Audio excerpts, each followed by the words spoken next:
I'm going to play the clip, okay. Rare film footage, and we'll just sit and watch this.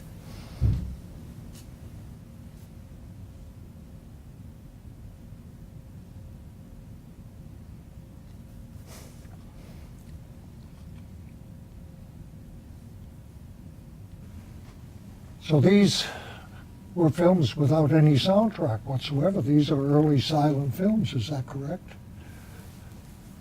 Yeah, they would have been screened without any soundtrack. There was no technology to record that at the time, although they might have been accompanied by musical scores. They might even have been accompanied by a speaker, maybe a returning soldier. So someone in the theater just telling what people telling are people seeing. what you're seeing.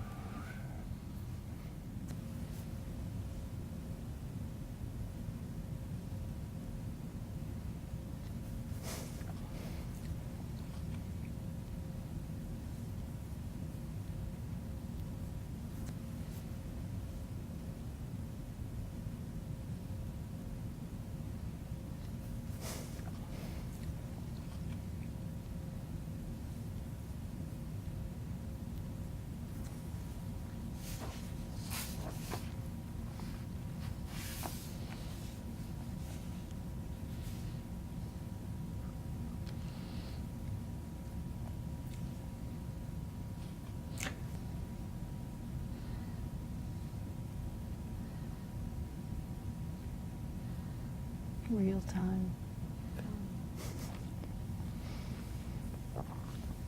Okay. Well, it's pretty amazing to see film footage that early and to see it associated with the name of the great Thomas Edison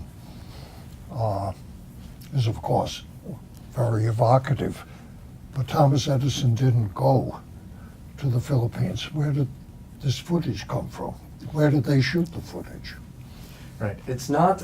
It's maybe not what you think it is the first time that you look at it. And so this reminds us that we need to ask, how did movies get made in 1899?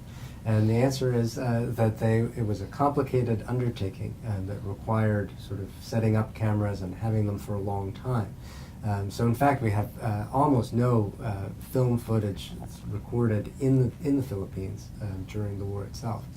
The clips that we just saw were actually recorded in New Jersey, near the studios of Thomas Edison.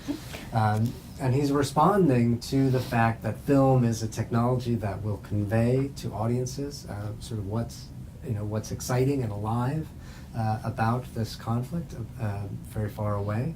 But he's also using actors and sort of sets in order to kind of reconstruct this based on what he either knew or imagined was actually happening in the So where'd they get all these Filipino insurgents?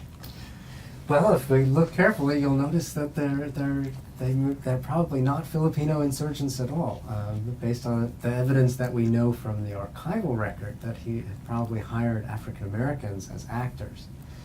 And I think that this shows just how complicated the war is in terms of both technology and media, as well as this as a war about race and nationality. Well, I think indeed, because the overlay, I mean, of Black Americans and Filipinos and being interchangeable, we're going to see this again and again.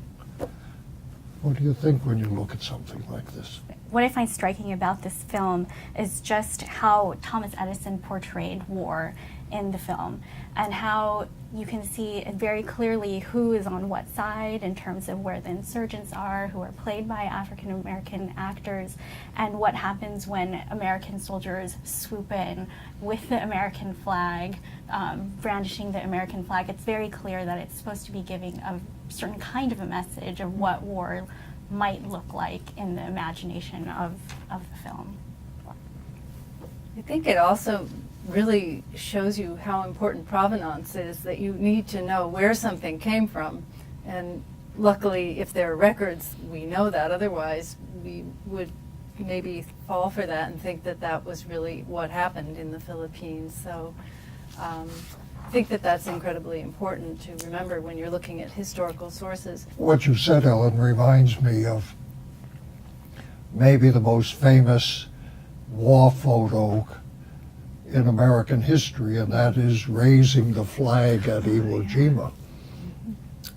And it's an iconic graphic, and there's statues of the war, you know, based on that. And it's posed. It was posed on the battlefield. They had to shoot it a couple of times, and they got it. But It was a little the too good, mixture right? of composition and spontaneous Yeah, image yeah. is something we It also becomes have to- more memorializing than documenting. And that's kind of what you're saying, Right. that this is shot in such a way to memorialize and portray a certain pose. Right, right.